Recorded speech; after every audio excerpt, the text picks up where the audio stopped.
Bienvenue sur The Big Chief, Guillaume.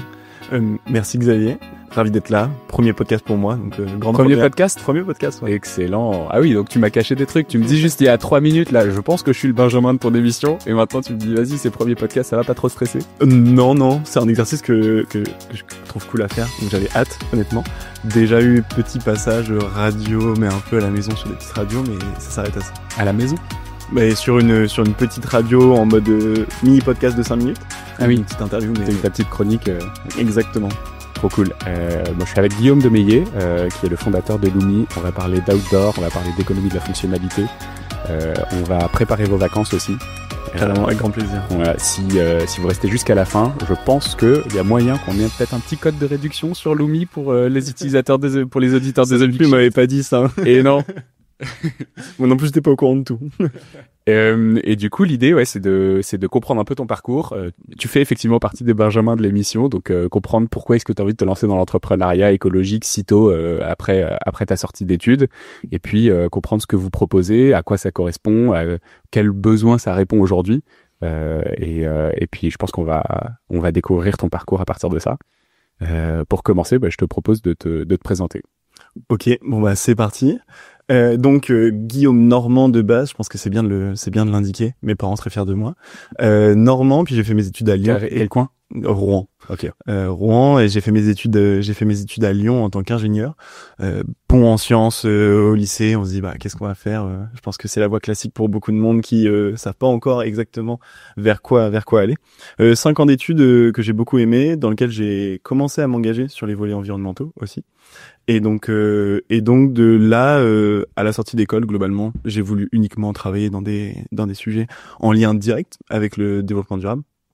Donc du conseil en développement durable, puis ensuite travailler dans les énergies renouvelables, jusqu'à aller encore un peu plus loin en entreprenant sur ces volets-là. Donc voilà. Sinon, à titre personnel, donc très engagé et de plus en plus militant. Je pense que c'est important de le dire. Et aussi grand sportif, en tout cas. Pas grand sportif, mais grand passionné de sport, en tout genre, donc un peu touche à tout. Et pas que d'outdoor, justement. Mais voilà. Ok, c'est quoi tes sports préférés? Favoris, ceux que tu fais préférés, alors, plus régulièrement? Alors là, je me suis inscrit à un 5 km de nage en eau libre. Je sais pas pourquoi j'ai fait ça. Mais donc la natation, ça vient faire partie des sports que je dois pratiquer régulièrement en ce moment. L'année dernière, j'ai fait un triathlon aussi. Pareil, monter sa boîte et faire un triathlon en même temps, pour ceux qui n'avaient pas compris. C'est pas le meilleur truc parce que c'était un gros truc, grosse charge mentale, mais ça s'est super bien passé. Donc j'étais très content. Et aujourd'hui, je fais un peu de foot aussi, de padel, d'escalade. Avec Lumi, on a un climbing club. Donc on fait pas mal de choses et ouais, je passe beaucoup de temps à faire du sport. En tout cas, ça me permet de vider la tête. Je pense que c'est un des très bons moyens quand on est entrepreneur, effectivement, de se réguler. J'en fais pas mal aussi. Je suis grimpeur aussi. J'ai jamais fait partie du Lumi Climbing Club. Mais j'ai vu qu'en plus vous participiez chez Climbing District. Ouais. Qui est aussi ma salle d'escalade. Donc, on parle vraiment pour les Parisiens là. Les étoiles sont alignées. Mais ok. Et nage en eau libre, c'est où? C'est à Marseille, ça s'appelle le défi Monte Cristo. Donc c'est le tour de l'île du Frioul, c'est ça? Non, c'est depuis l'île du Frioul, on va jusqu'à Marseille. Et puis, vu que c'est pas assez long, je crois qu'on continue même un petit peu pour faire 5 km. Voilà. S'il y a des gens qui nous écoutent, qui font ça, je serais ravi de le faire avec vous. En tout cas, d'avoir un peu de soutien, ça me ferait pas de mal. Écoute, je pense que t'as un peu d'avance parce que j'ai l'impression que se préparer pour son premier triathlon, c'est un peu un truc de trentenaire. Tu vois, qui commence à se dire, il va falloir que je fasse du sport. Moi, j'ai fait mon premier triathlon l'année dernière, tu vois. Et bon, c'était surtout pour la participation. Il y avait pas un grand défi sportif derrière, mais effectivement, je me suis un peu entraîné quand même pour au moins éviter les blessures. C'était un triathlon S. Je sais pas si toi t'as fait J'ai fait un L. T'as fait un L. Ah oui, ouais, c'est la taille juste avant Ironman ou c'est Ironman? C'est la moitié d'un Ironman. La moitié d'un Ironman. Ok. Impressionnant. Merci. Mais je crois que ouais, dans le côté entrepreneuriat, moi je me rends compte que j'ai un peu perdu l'habitude de faire des trucs qui me vident la tête, et le sport c'est un peu un moyen simple de me vider la tête. Donc quand je sais pas quoi faire, je me dis on va faire du sport. Et c'est toujours un moyen pour moi d'aller un peu mieux, ou de sortir de ce truc-là. Donc je pense que je dois pas être le seul dans cette situation-là. Tu t'en fais peut-être partie du coup. C'était quoi ton premier job du coup? Mon premier job, alors j'ai commencé en sortie d'études, premier stage, à faire du conseil en développement durable. Okay. Là, c'était assez chouette dans une structure hyper jeune. C'était une start-up à l'époque, c'est un peu grandi depuis, et permet de toucher à plein de sujets, de se former sur plein de choses. J'ai pu me former sur l'analyse de cycle de vie, sur des choses un peu plus ingénieur ou un épisode avec Pierre Rouvière qui doit être l'épisode 36, je pense, sur les ACV, Analyse des cycles de vie. Je vous le remettrai en description pour que vous puissiez comprendre ce que c'est. Oui, carrément. Hyper important, en tout cas, dans la conception des produits ou des services. Et aussi, du numérique responsable. Ça a été mes deux points sur ces 6 mois que j'ai passé dans cette entreprise-là qui ont été très, très importants. Et puis ensuite, les énergies renouvelables comme continuité, surtout aujourd'hui sur un marché du travail où, en tout cas, il y a plein d'opportunités pour les ingénieurs qui veulent s'engager de travailler dans ces domaines-là, qui sont quand même des domaines d'avenir sur lesquels il y a plein de boîtes qui grandissent et de plus en plus de projets qui arrivent, que ce soit de l'éolien, du solaire. Et du coup, ça a été la continuité jusqu'à Lumi. Donc une seule année de CDI pour moi. Donc j'ai vécu peu de salariat et puis après l'entrepreneuriat est très content en tout cas d'en être là aujourd'hui. Alors, j'ai découvert Lumi il y a un moment par mon petit frère. Ok. Tu vois, qui lui loue sa remorque de vélo sur la plateforme. Depuis bien 2 ans, je pense. Et moi, j'ai jamais eu le... Moins d'1 an, parce que la plateforme a moins d'1 an. Ah bah du coup, alors ça veut dire... Oui, effectivement, il a dû m'en Depuis parler. le début, ça doit être un... ça doit être un early adopter, clairement. Et du coup, c'est vrai que moi, j'ai l'impression que ça fait longtemps que vous existez, mais effectivement, oui, c'est juste parce que lui m'en avait parlé. J'ai pas eu l'occasion d'utiliser encore la plateforme, mais du coup, j'aimerais bien que tu me pitches un peu ce que c'est, à quoi ça sert et à quels besoins vous répondez. Ouais. Alors pour les gens qui sont un peu éloignés de ça ou ce que j'aime bien utiliser comme point de comparaison qui fonctionne bien, c'est de se dire on est le Airbnb des tentes, des vélos, des planches de surf. L'idée c'est de se dire qu'autour de chez moi, il y a forcément des gens qui ont du matériel pour que je puisse moi partir en rando, en vélo et qui sûrement traînent dans leur placard. Moi-même qui suis un grand adepte de ces activités-là, finalement je pars pas tous mes week-ends et 80% du temps ma tante elle reste avec une envie de sortir parce que je pense qu'elle a très envie d'aller dans la montagne ma tante, mais en tout cas elle est chez moi. Et du coup, on a créé cette plateforme-là qui visuellement ressemble un peu à un Vinted, mais il y a une carte qui nous permet de voir directement autour de chez soi quels sont les produits disponibles. On fait le tri. Et puis, si on a besoin d'une tente, on a juste à checker, contacter la personne, derrière se mettre d'accord sur le prix. Il y a aussi un système d'offres, négociation entre le loueur et le locataire. Et enfin, quand les personnes se sont mis d'accord, il y a une remise en main propre. On fait pas de livraison, donc c'est vraiment remise en main propre. Le but c'est que aussi les gens renouent et se contactent et puissent échanger quand ils se rencontrent. Un système pour sécuriser d'état des lieux d'entrée, de sortie, comme notre plateforme un peu équivalente de Getaround sur les voitures. Nous, c'est un petit peu ça qu'on met en place. Donc s'assurer que tout est bien en forme. À l'entrée, à la sortie. Ouais. Et puis s'il y a un souci, il y a aussi une caution qui est intégrée par empreinte bancaire. Notre but c'est quand même assurer un maximum, sécuriser ces échanges-là, parce qu'on se rend compte qu'il y a plein de personnes qui sont réfractaires à louer leur vélo, parce que c'est un produit qu'ils affectionnent beaucoup. Ouais. On a une grosse valeur sentimentale autour de ce genre de produit-là, de ce genre d'objet. Et du coup, on essaye de mettre en place tous les systèmes pour rassurer un maximum les deux parties dans le cadre d'une location. Ok, bah tu as commencé par dire Airbnb. Dans ma tête, j'étais tiens, c'est marrant. Pour moi, ça ressemble plus à Getaround qu'à Airbnb. Effectivement, oui, je pense que vous récupérez un peu de toutes les marketplaces de pré-location entre différents particuliers et que vous adaptez du coup au matériel sport, outdoor. Il y a d'autres choses dessus? Non, mais après c'est quand même assez large le sport outdoor, donc tout ce qui tourne autour du vélo, tout ce qui tourne autour de la rando, de l'escalade, tous les sports d'hiver, tous les sports nautiques, tout ça c'est les choses sur lesquelles nous, il y a déjà en fait il y a sur certaines verticales, il n'y a pas encore d'offres et nous c'était aussi le pourquoi on se positionne là-dessus quand on s'est rendu compte que pas de professionnels, quasiment aucun qui loue des tentes, des duvets. En fait, on s'est rendu compte qu'il y avait un vrai potentiel pour les particuliers. Ils ont pas une offre de location maintenant, Decathlon? Alors ils l'ont eu pendant un été, je crois qu'ils remettent un petit peu là, mais ils sont encore en test en fait. Decathlon, c'est les choses sur lesquelles ils souhaitent avancer. Ils ont testé ça un été, mais ils n'arrivaient pas à trouver le bon fonctionnement et même pour l'utilisateur, on n'était pas sur sur la meilleure offre dans le sens où il fallait s'y prendre au moins une semaine à l'avance. Le matériel en fait allait être envoyé depuis un centre logistique dans le magasin qui est avec des vendeurs qui sont pas forcément formés à ça, vont louer à la personne qui va venir le récupérer, qui doit être réenvoyé dans un centre logistique. Donc c'était plein de galères pour eux. Et en tout cas pas de rentabilité économique autour de leur offre de location, donc en tout cas sur celle de la rando ils ont mis ça de côté, puis je crois qu'ils essayent pour être en contact un petit peu avec eux, ils essayent de trouver le bon fonctionnement.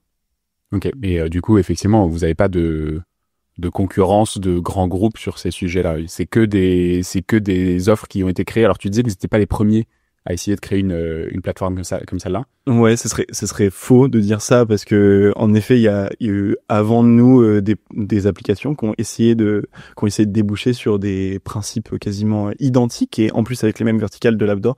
Malheureusement, en fait, nous-mêmes on s'en rend compte aujourd'hui, créer une application en C2C, consumer to consumer, ça nécessite c'est un job qui est assez compliqué, qui nécessite potentiellement d'avoir beaucoup de moyens derrière, ou en tout cas, faut savoir se faire connaître sans beaucoup de moyens. Donc nous, on a utilisé les réseaux sociaux pour ça. On a eu la chance de bien marcher sur les réseaux sociaux, mais en tout cas, c'est un business, en tout cas une type de business, le C2C, qui est très compliqué. Donc malheureusement, les personnes qui ont essayé avant nous ont pas réussi. Ça s'appelle Tripé. Et qu'on a eu en contact, qui étaient des anciennes personnes de chez Decathlon qui s'étaient dit on va faire ce projet-là. Et donc on a essayé de retirer un maximum d'apprentissage de ce qu'ils avaient fait. Et nous, on s'est lancé derrière et depuis l'aventure continue, mais même nous, on a été amené à beaucoup pivoter autour du projet et en fait maintenant, on est obligé de vouloir intégrer les professionnels typiquement sur notre application pour élargir l'offre de location parce que typiquement l'année dernière, on a eu des pics de demande le week-end du 15 août. Ouais.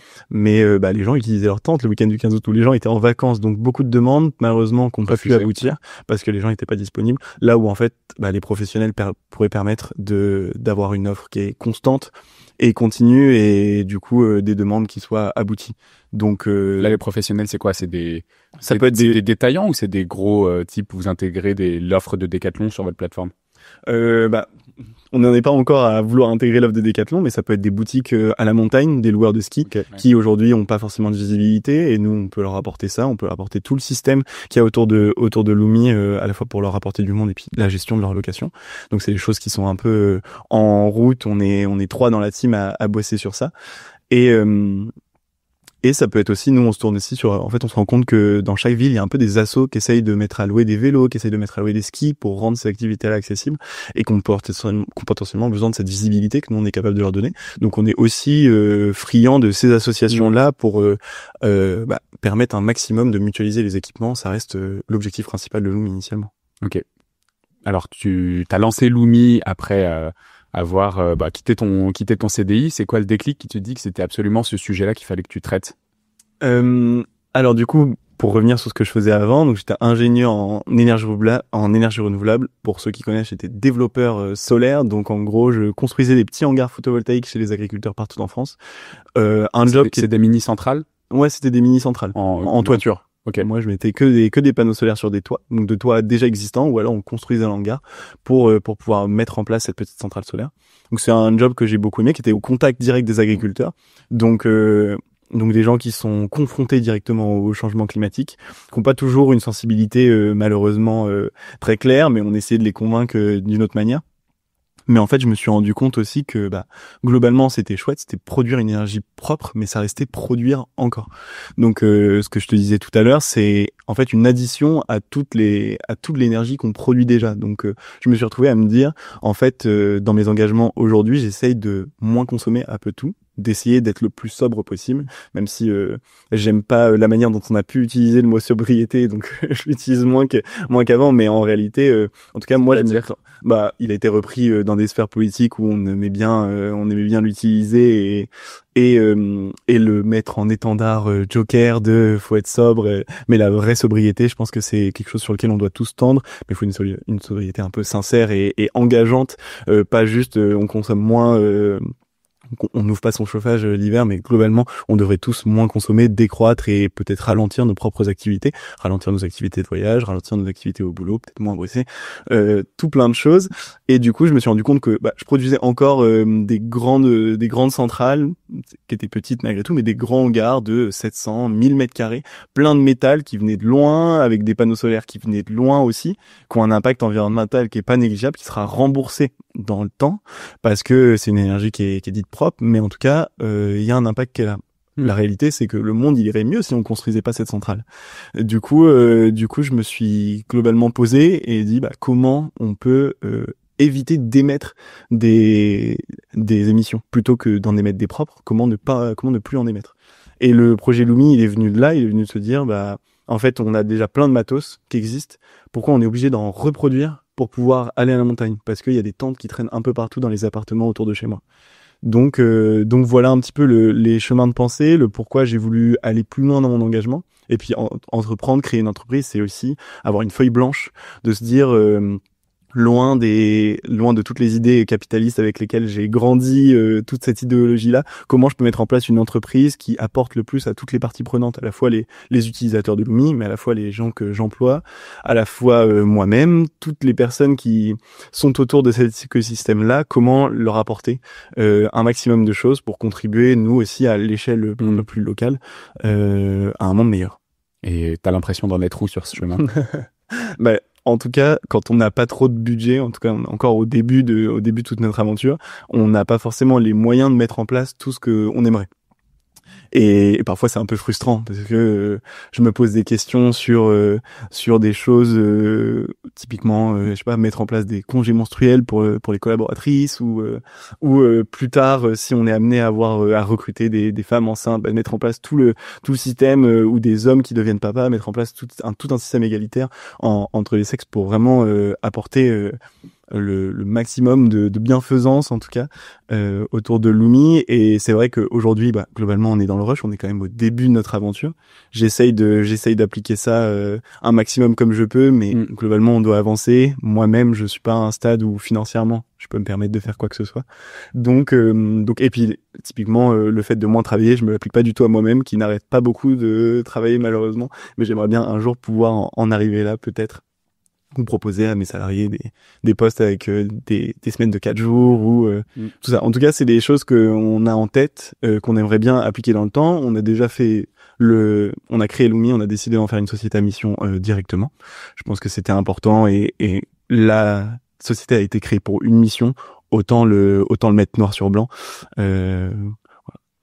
Ok, hyper intéressant. Je pense que c'est très très classique et je pense qu'il y a très peu des invités qui sont passés dans The Big Shift qui sont des gens qui ont réellement réussi à ralentir. Et je pense que c'est aussi un des grands paradoxes de ce côté d'entrepreneuriat activiste, entre guillemets, militant, qui est que on a envie que le monde ralentisse, mais on n'y arrive pas soi-même, on peut pas soi-même, on a l'impression qu'en fait notre engagement est tellement nécessaire qu'en fait on est obligé de le faire 6 jours sur 7. Et j'avais même vu récemment un article dans Le Monde qui expliquait que les dirigeants des entreprises à impact, avec tout ce que ça inclut et ce que ça n'inclut pas, mais étaient beaucoup plus touchés par le burn-out, par l'épuisement, par en gros la dépression et toute cette charge mentale supplémentaire de non seulement avoir besoin d'un business model qui soit rentable pour pouvoir nourrir son équipe et faire grandir son projet, et en plus se rajouter ce qu'on appelle des contraintes finalement, qui sont les contraintes de devoir avoir une entreprise qui rentre dans les limites planétaires, avoir une entreprise qui socialement, et qui a un plancher social qui soit un peu plus élevé que ce qu'on voit aujourd'hui dans notre société, aussi pour pouvoir servir d'exemple et d'étendard, parce que la pureté militante est quand même un concept qui est très très ancré, et dès qu'on fait pas les choses parfaitement, on se le fait reprocher. Et donc il y a toute cette charge mentale qui s'accumule et qui fait que quand on est dirigeant d'entreprise à impact, c'est très difficile. Il y a ce paradoxe du fait de de pas réussir à prendre ce temps qu'on devrait réussir à prendre à côté. Ouais, puis je pense qu'on est investi par une mission en tant que telle, et donc on a l'impression qu'on veut sauver le monde, ou alors on essaye de le faire à notre petite échelle, mais on est investi par ça, et je crois qu'on a envie de le porter un peu au quotidien, et on a du mal à s'en défaire. Ouais, je pense qu'effectivement, ce côté du sens au travail, où on parle beaucoup de la quête de sens, il faut trouver le sens que tu veux dans ton job, et de fait, les chefs d'entreprise à impact, on considère qu'ils ont trouvé ce sens, mais du coup, ce sens parfois les noie aussi, parce que du coup, tu as l'impression qu'en fait, t'es censé pouvoir passer 7 jours sur 7 sur ton taf parce que tu l'as trouvé le sens. Donc finalement, pourquoi est-ce que tu ferais autre chose que ce pourquoi t'as décidé que tu bossais? Ouais, et donc, effectivement, je pense que c'est des sujets qui sont hyper intéressants. Et d'ailleurs, cet épisode va sortir a priori le 21 avril, donc très tôt. Le 23 avril, à la Climate House, j'organise avec un collectif qui s'appelle Mouvementé une soirée sur justement écologie et planète, le burn-out. En gros, la planète crame, mais nous aussi, on crame. Et on organise du coup cette soirée autour du thème de la santé au travail et de tous les sujets qu'on vient d'aborder rapidement en ligne, en filigrane, et ça va être très très cool, et vous êtes tous invités. Je mettrai dans la description d'ailleurs le petit lien pour l'invitation à la Climate House, et t'es conviés bien sûr. Ouais. Bah on clique et on active la cloche aussi, j'imagine. Bien sûr. Si vous n'êtes pas encore abonné au podcast, c'est le moment de le faire. D'habitude, je le dis en fin d'épisode, mais t'as bien raison, il faut le faire bien avant ça. Ouais, donc, si vous aimez cette discussion, allez, abonnez-vous sur Spotify, sur Apple Podcast, laissez 5 étoiles, ça nous aide énormément à progresser aussi, et c'est très très important pour nous que vous puissiez faire ça. Vous pouvez même laisser des commentaires maintenant sur Spotify et j'y réponds. Donc n'hésitez pas à faire ça aussi, et puis à contacter Lumi sur Instagram, Chief sur Instagram, sur LinkedIn aussi, Guillaume Desmeillé, Xavier Demeillé et Xavier Seux. Et maintenant on reprend l'épisode après cette petite intermède. Ok, je comprends bien ce que tu dis du coup sur la partie nécessité de décroître, et d'ailleurs tu as un point de vue sur la partie énergétique que je vois rarement, qui est le point de vue de se dire même produire des énergies renouvelables, c'est pas quelque chose qu'il faut pousser, parce que du coup ici alors c'est probablement un point de vue dire qui ça, on va valide. croire que Non, mais c'est probablement un point de vue qui est relativement valide en France, parce que du coup on a le nucléaire. Exactement. Dans d'autres pays ça l'est probablement pas, et c'est juste que toi tu considères que en fait chaque mégawattheure qu'on ajoute est pas un mégawattheure qui remplace une énergie carbonée, mais qui s'additionne à tout le mix. Et moi, ce que la plupart de mes invités me disent, c'est les mégawattheures qu'on rajoute aujourd'hui en renouvelable, en éolien, en solaire, en hydro, en marémoteur, etc., sont des mégawattheures qui remplacent des ouvertures parce qu'aujourd'hui l'énergie fonctionne par palier. Donc en fait, quand on a besoin d'une énergie supplémentaire, on va ouvrir un nouveau type de centrale, donc des centrales à gaz en niveau 3, je crois, c'est ça qu'on ouvre. Et donc ça remplace, du coup, avoir ces capacités supplémentaires en renouvelable, ça remplace l'ouverture, enfin ça décale l'ouverture de ces usines à gaz. Et du coup, moi j'avais jamais eu le point de vue de oui, mais en fait juste si on arrête de produire, on arrête d'ouvrir des énergies, et du coup on se limite avec ce qu'on a déjà sur le territoire. Ouais, mais du coup pour que ça marche, ça implique quand même une décroissance globale de nos activités. En tout cas, beaucoup plus de sobriété, et se dit on identifie nos postes d'émission, nos postes de consommation et énergétique, et ça implique qu'on les réduise. Forcément, mais en tout cas, je pense qu'aujourd'hui, on est capable de réduire beaucoup de nos émissions, beaucoup de nos consommations aujourd'hui, avant de se dire, on produit encore de nouvelles. On peut aller chercher ça pour avoir la place, pour ensuite électrifier le parc automobile, pour avoir la place pour transformer à certains endroits de l'énergie fossile en énergie propre. Mais en tout cas, ça a été mon point de vue. Après, je dis pas qu'il faut pas créer d'énergie renouvelable et toutes ces centrales, mais en tout cas, nous en France, je pense que la question peut se poser. Et par contre, si on va en Allemagne, globalement, je serais complètement pour qu'on implante de plus en plus d'éolien, de plus en plus de solaire, pour justement arrêter et mettre out ces centrales charbon qui tournent encore aujourd'hui, malheureusement. Ok, fin de parenthèse énergétique. On revient sur le sujet principal, et d'ailleurs on l'a pas encore mentionné, le thème de sujet en fait c'est l'économie de la fonctionnalité. Je l'ai dit peut-être en introduction, mais en gros Lumi, ça s'inscrit vraiment dans le principe de se dire la propriété de tout ce matériel qu'on utilise peut-être une fois dans l'année, voire deux, elle n'est pas forcément nécessaire. Et donc l'économie de la fonctionnalité, c'est le fait de se dire je profite d'un service plutôt que j'accumule un bien. Et c'est quoi du coup à ton avis le plus gros souci avec ce truc de la propriété alors quand on dit la propriété, ça peut faire un peu peur, on se dit non, on n'est pas en train de dire qu'il faut tout mettre en commun, mais c'est quoi ce souci avec cette accumulation plutôt de la propriété? Mais je pense qu'on est aujourd'hui on se rend compte qu'on est encore très attaché à la propriété en France, encore plus si on va aux États-Unis. Et en tout cas, on est c'est un confort d'être propriétaire. Et donc on s'est vraiment habitué à ce confort-là, et on a du mal à s'en séparer. Alors que pourtant, louer une paire de skis plutôt que de l'acheter, ça peut être parfois plus confortable. Nous, notre but, c'est aussi de mettre en avant le fait que louer, ça peut être vraiment confortable dans plein de situations. Typiquement, moi j'ai accumulé pas mal de matos dans ma chambre, qui est à louer sur la plateforme, mais qui est dans ma chambre quand même, qui me prend un espace assez incroyable. Et on sait le prix du mètre carré à Paris. Et typiquement, c'est un confort de pouvoir louer aussi. C'est un confort parce qu'on n'a pas à entretenir, on délaisse cette partie-là aux propriétaires derrière. Et mais on est quand même hyper attaché à la propriété en France, que ce soit sur le matos outdoor, mais que ce soit sur les voitures, que ce soit sur un appartement. Je pense qu'il y a plein de personnes qui vivent dans le but d'être propriétaires, et il y en a plein qui envisagent pas une vie en tant que locataire. Bon là c'est encore d'autres sujets un petit peu à part, mais en tout cas aujourd'hui on voit, et moi je le vois moi-même, que mon matos il traîne pas mal de temps dans ma chambre, il coûte cher, il a un impact environnemental qui est pas négligeable parce qu'on est sur des produits qui sont techniques. On peut être sur des produits qui nécessitent des matériaux assez lourds pour les mettre en place, ou même typiquement en fait on se rend compte que rien que nos vêtements outdoor en laine mérinos ou avec des tissus très techniques faits en PFAS ont un impact environnemental qui est hyper important et qui mériterait du coup qu'on les partage plus qu'on les achète individuellement. Ouais. Je me mets en tant qu'utilisateur, et j'ai probablement un peu trop de matériel technique, et justement j'ai l'impression que c'est les personnes qui font ce genre d'activité un peu outdoor, on aime bien avoir notre propre matériel. Je pense que moi il y a aussi une sécurité de me dire ma corde d'escalade, elle a pas été utilisée sans que je sache. Il y a peut-être un nombre de chutes qui a été fait alors que je le sais pas, et du coup peut-être qu'il y a un côté un peu sécurité aussi là-dessus. Est-ce que c'est quoi en fait à partir de quand c'est intéressant de louer ton matériel? Et tu vois, par exemple pour le vélo, moi j'aurais aucun problème parce que mon vélo est un peu plus vieux, ou enfin je pourrais le mettre sur une plateforme. En revanche, des gens qui ont un vélo un peu neuf et qui ont peur de ça, c'est quoi les garanties en fait? Ouais, je comprends. Alors, t'as mis en avant un premier point qui est un point un peu touchy chez nous, c'est le matériel de sécurité, Ouais. les équipements de protection individuelle.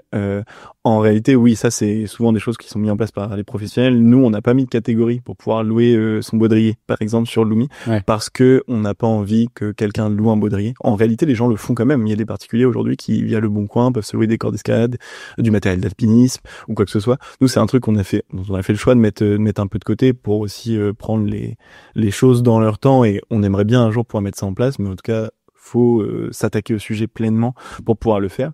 Après, pour revenir sur le côté vélo, donc toi t'as un vélo que tu sens pouvoir le louer, et on est très content de ça. Et en fait, on se rend compte que les gens qui ont des très beaux vélos souvent ont un vélo d'entraînement, ou ont leur vélo d'avant qu'ils utilisent plus trop, ou qui est là pour dépanner, et ce vélo-là, il peut toujours servir à plein d'autres personnes. Et on s'est vraiment rendu compte que, aujourd'hui, oui, il y a des personnes qui investissent 8 000 € dans un vélo de compète, parce que vraiment, le cyclisme, c'est une passion, ou le triathlon, c'en est une.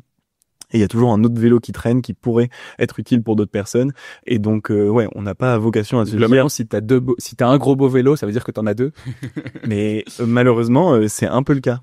Et même moi typiquement j'ai un vélo bien, mais j'ai aussi un vélo de ville que j'utilise pas quand j'ai mon vélo bien, qui pourrait être utile à d'autres personnes, parce que j'ai deux activités différentes, en tout cas avec mon beau vélo et mon vélo du quotidien.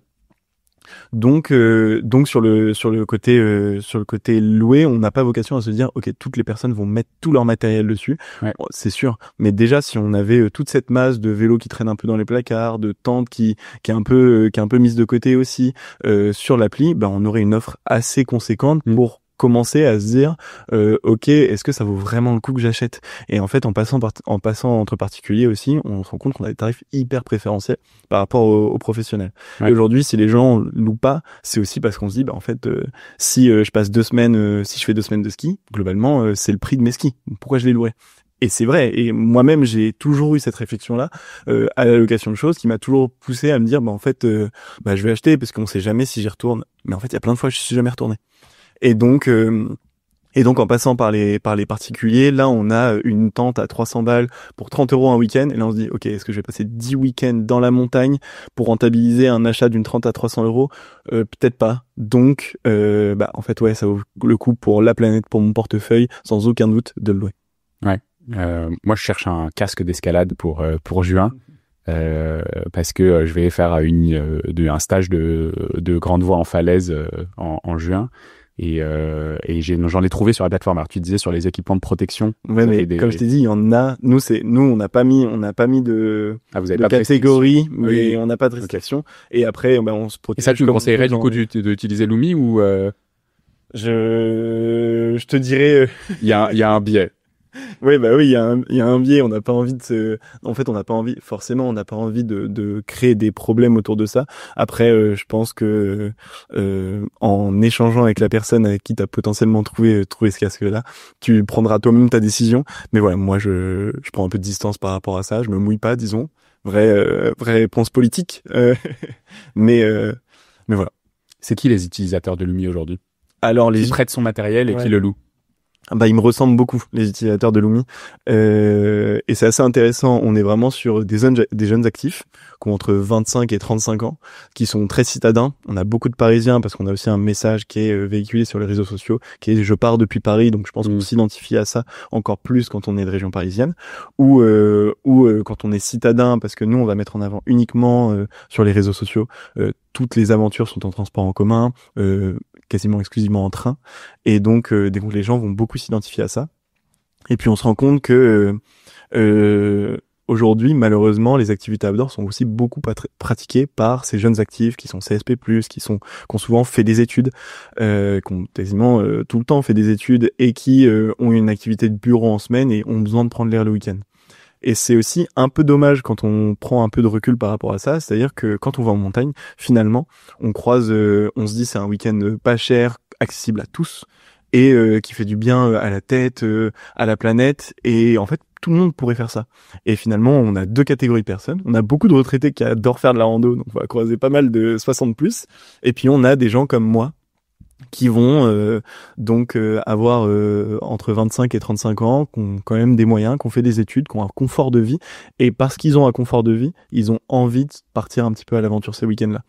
Et c'est des choses sur lesquelles nous-mêmes on aimerait changer, parce qu'on a envie que tout le monde découvre ça, et on voit qu'il y a beaucoup de populations en France qui sont pas du tout représentées en montagne, parce que ça semble inaccessible, parce qu'il n'y a pas de représentation aussi populaire de ces personnes-là en montagne, et etc. Et donc on a vraiment un but d'inclusivité. Et les premières concernées ont été les femmes pendant très longtemps. Là, je pense qu'aujourd'hui les choses changent. Ouais. Et nous-mêmes dans notre communauté, on se rend compte qu'il y a plus de femmes que d'hommes aujourd'hui qui sont intéressés par les activités outdoor, ce qui peut être pour beaucoup un peu étonnant, mais moi-même quand j'organise des week-ends avec Lumi, parce on fait beaucoup de choses communautaires, en fait il y a toujours plus de femmes qui sont présentes, et on est très content de ça. Ça veut dire qu'on a créé un truc très inclusif, une safe place, de se dire on n'est pas identifié comme des acteurs masculins qui font de la performance, des choses assez extraordinaires en montagne. Non, nous on veut démocratiser ça un maximum, et ça passe par l'inclusivité et prendre des personnes qui sont éloignées de ces milieux-là et leur montrer que c'est possible, c'est trop bien. Et donc voilà. Donc on aimerait avoir plus de profils différents chez les Loomies, comme on aime les appeler. Mais c'est vrai qu'aujourd'hui, on se rend compte que ce sont ces personnes-là qu'on arrive à toucher. Ok. Et alors, tu m'as parlé de deux choses qu'on n'a pas évoquées. Tu m'as dit il y a des itinéraires, donc en fait, vous faites pas que de la location.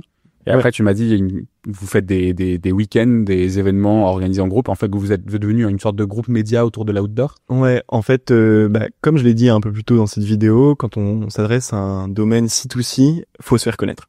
Donc moi, j'ai commencé l'année dernière à partager un peu toutes mes aventures sur les réseaux sociaux, dire comment, depuis Paris, j'allais 3 jours dans le Vercors en transport en commun, partager l'itinéraire que j'avais fait, essayer de rendre accessibles ces activités-là, et dire au passage, si vous voulez le faire, vous avez qu'à louer votre tente sur Lumi.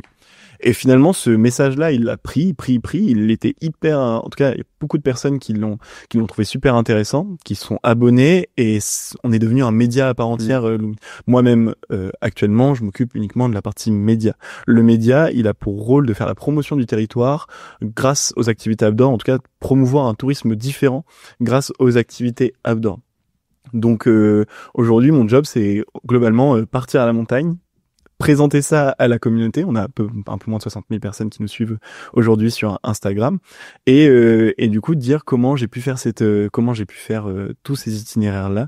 Et je travaille avec les territoires, du coup avec les domaines skiables, et donc grâce aux médias, on répond à toutes les autres questions de l'aventure. Donc on arrive à équiper les gens grâce à notre application location. Et puis derrière, si on sait pas où aller, si on sait pas comment y aller, si on sait pas si c'est pour notre niveau, si on sait pas avec quel matériel partir, on a un média qui est là pour répondre à toutes ces questions-là, pour vraiment avoir des aventures clés en main. Mais il y avait une question à laquelle on ne répondait pas encore, c'est avec qui est-ce que je peux partir ? Et on avait pas mal de personnes qui nous disaient ok, cool, toi, j'ai l'impression que dans ton entourage, parce que moi j'ai la chance d'avoir plein d'amis qui sont aussi passionnés par ça, donc j'ai toujours des gens autour de moi qui sont chauds pour, quand je propose d'aller faire un bivouac ou un itinéraire en ski de rando en raquette, j'ai toujours du monde chaud autour de moi, j'ai cette chance-là. Mais en fait, on se rend compte qu'il y a plein de personnes qui sont passionnées par ce truc et qui n'ont pas cette chance que j'ai. Et donc, on s'est dit, on va organiser aussi des événements entre nous. Donc aujourd'hui, on travaille avec des marques qui ont envie de nous épauler sur ce côté-là et rendre encore plus accessibles ces activités. Et on est trop contents parce que ce week-end-là, par exemple, on a eu deux On a eu la chance d'avoir 2 événements sur un week-end. Moi, j'ai fait une rando à la journée avec tout un groupe. On était accompagné par Salomon, qui est des grandes marques, donc on est très content de ça. Et un autre dans les Pyrénées où c'était avec Sitou Summit. Et en fait, on prend des gens et on leur fait faire, grâce à nous, ils font leur premier bivouac, leur première fois. On les équipe parce que la marque nous donne des équipements. On y va en train et on a vraiment une expérience globale gratuite parce que c'est comme ça aujourd'hui, nos événements en tout cas sont toujours gratuits. Donc toujours dans le côté inclusif, accessibilité. Toi, t'as jamais parti à la montagne, t'as pas non plus les moyens de pouvoir le faire. Bah viens avec nous, tu verras, t'as juste à payer ton billet de train et ça va être génial. Bon, par contre, je préviens pour s'il y a des gens qui m'écoutent, qui seraient intéressés par ces week-ends-là. Donc, on n'en fait pas régulièrement, on en fait 1 par mois, 2 par mois. Et pas mal, hein. Oui, oui, c'est sûr. Mais faut shotgun, quoi. Ouais. On parlait avec les participants qui nous disaient, bah moi, comme pour un concert, c'était 18h l'ouverture, 17h55, j'étais sur la page, je refresh, et 18h01, il y a plus de place. Donc voilà, je préviens, si vous voulez venir, il va falloir vous donner un petit peu les moyens. Bon, tu joues bien le jeu. Comment, là, il y a la boîte de Recto Verso qui est juste derrière toi sur l'étagère. Comment vous calez par rapport à Les Others? Il y a Thomas Fir, qui a le média Les Others et puis le podcast Les Baladeurs qui est passé. C'est quoi votre positionnement du coup? Parce que je pense que du coup, il y a peut-être un peu plus de connaissances de notre audience sur ce média-là. Comment est-ce que vous calez par rapport à eux? Ouais, alors déjà, c'est sûr qu'aujourd'hui, les gens nous identifient, et c'est le cas sur les réseaux sociaux. Ce qui se ressemble le plus à Lumi, et ce que fait Lumi, c'est Recto Verso. On va pas tergiverser autour du sujet, c'est le cas. Et du coup, c'est sûr qu'on peut avoir un aspect concurrence. Après, pour les connaître, pour avoir déjà échangé avec eux, globalement, ils ont la même mission que nous, et on s'aide beaucoup dans démocratiser les activités outdoor, les pratiques outdoor, les rendre accessibles à tous. Donc, quand Recto Verso met en place toutes ces cartes que les gens vont prendre, vont acheter et vont pratiquer, nous, ça nous est utile aussi parce que c'est des gens qui seront intéressés par le contenu qu'on produit, par les itinéraires qu'on met en place. C'est des gens qui ont sûrement besoin aussi de matériel, donc qui vont peut-être louer sur Lumi pour pouvoir partir faire leur itinéraire Recto Verso. Et donc, je pense qu'il y a la place pour encore plus d'acteurs que juste Recto Verso et Lumi sur les réseaux sociaux. Et je pense même qu'on s'aide beaucoup tous dans cet univers-là. Tout comme en fait, il y a la place pour potentiellement d'autres acteurs sur le volet de la location entre particuliers. Et du coup, c'est plutôt une bonne nouvelle, et on maintient des bonnes relations avec eux, et on a envie de continuer dans le temps à faire ça, même si, parfois, c'est sûr que sur un projet, on pourrait être concurrents parce qu'on va tous les deux se positionner sur la même chose, mais on est quand même très content et on est aussi très content d'être comparé à Recto Verso ou les Others au bout de si peu de temps, alors que c'est un projet qui, a plus d'une dizaine d'années. Nous, ça fait 1 an qu'on est là et on nous identifie à côté d'eux. C'est un vrai honneur de ça. Bah, écoute, trop cool. Comment est-ce que tu vois en gros le passage vers une économie de la fonctionnalité dans les prochaines années?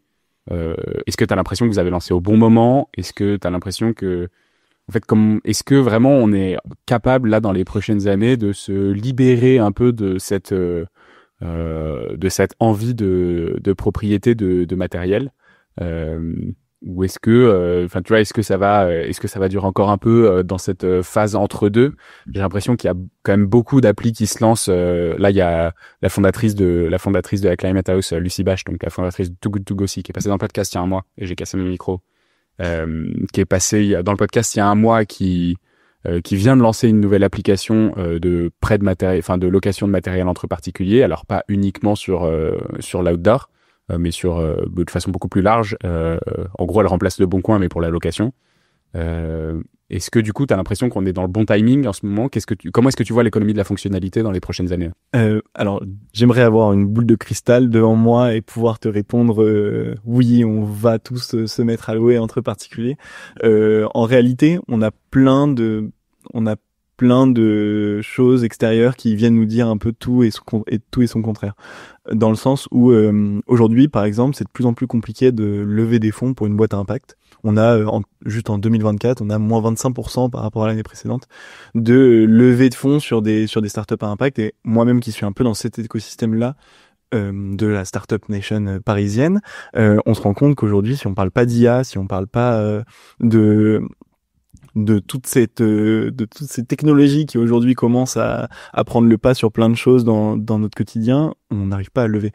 Et ça, c'est des indicateurs qui pour moi, sont pas des bons indicateurs, et on a quand même besoin de l'économie si on a en tout cas, on a besoin de coups de pouce financiers pour pouvoir créer des solutions qui vont permettre à tout le monde de changer les usages. On se rend compte aussi, je pense, la société en ce moment commence à mettre ses priorités ailleurs que sur l'environnement. Je pense que après Covid, on a eu un mouvement général sociétal qui a été de se remettre en question plein de choses de notre quotidien, remettre plein de trucs en cause, et aujourd'hui les gens ont plein d'autres choses qui viennent leur prendre la tête, que ce soit la situation géopolitique mondiale, que ce soit sur des questions d'inflation, juste, qui viennent du coup mettre un peu de côté des questions écologiques. Donc est-ce que c'est le bon moment? C'est sûr que c'est un meilleur moment qu'il y a 5 ans, 10 ans. Je pense que plus le temps passera, plus le moment sera opportun.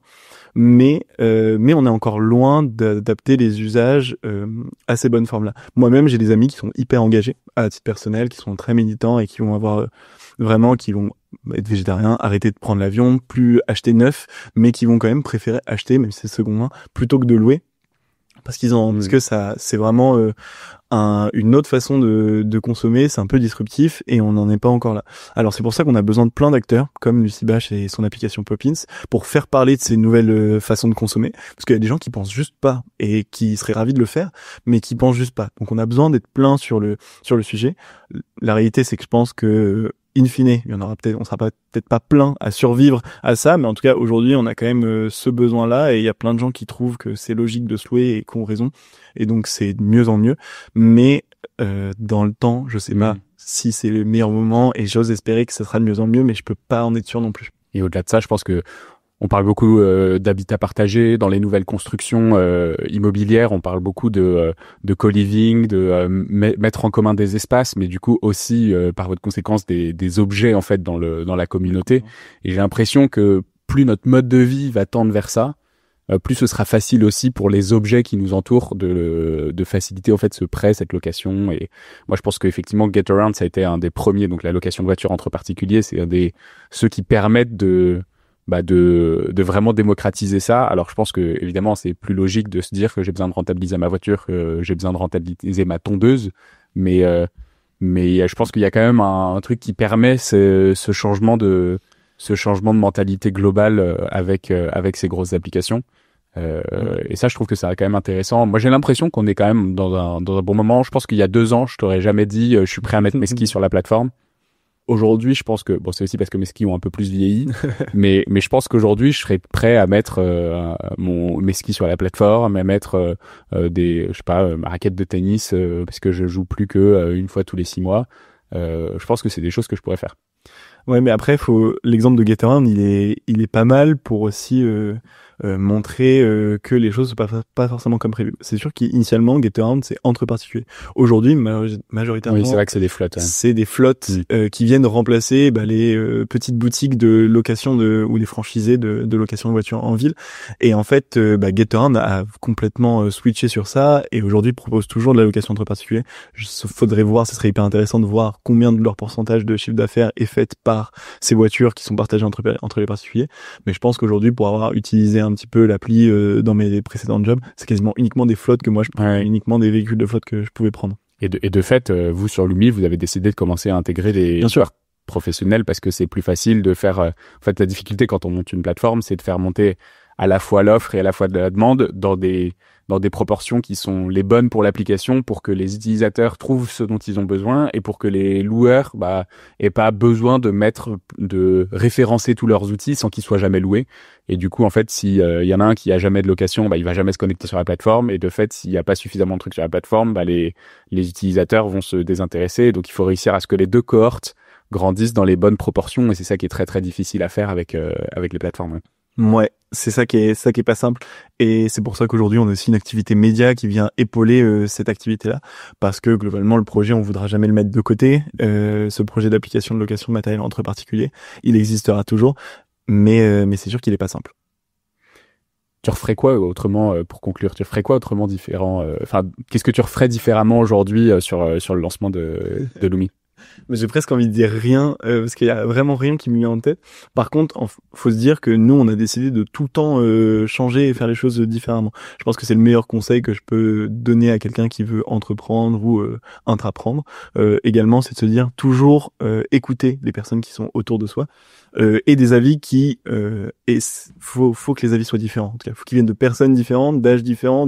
Chacun a quelque chose à nous apporter. Tout le monde ne dira pas des choses hyper concrètes, c'est certain, mais de temps en temps, il y aura des idées qui viendront et qui vont faire pivoter le projet. Et il faut aussi être prêt à se dire, on a une idée de base, comment on l'adapte au marché, comment on l'adapte aux gens qui nous ont fait comprendre que notre idée est sûrement super, mais en fait, peut-être que juste la société n'est pas encore prête à mettre tous ces trucs...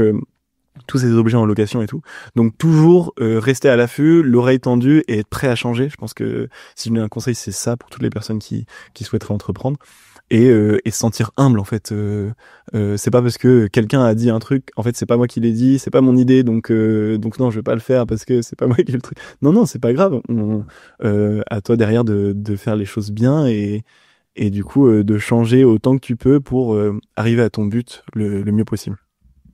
Super inspirant, merci beaucoup. Si on revient, est-ce que tu as des offres pour les gens qui arrivent pour la première fois sur la plateforme pour faire grimper le nombre d'utilisateurs? Non, mais ça se fait et pour les personnes qui ont écouté ce podcast, je pense qu'on peut mettre peut-être en description un code promo que je te donnerai juste après parce que j'avais pas prévu ça initialement.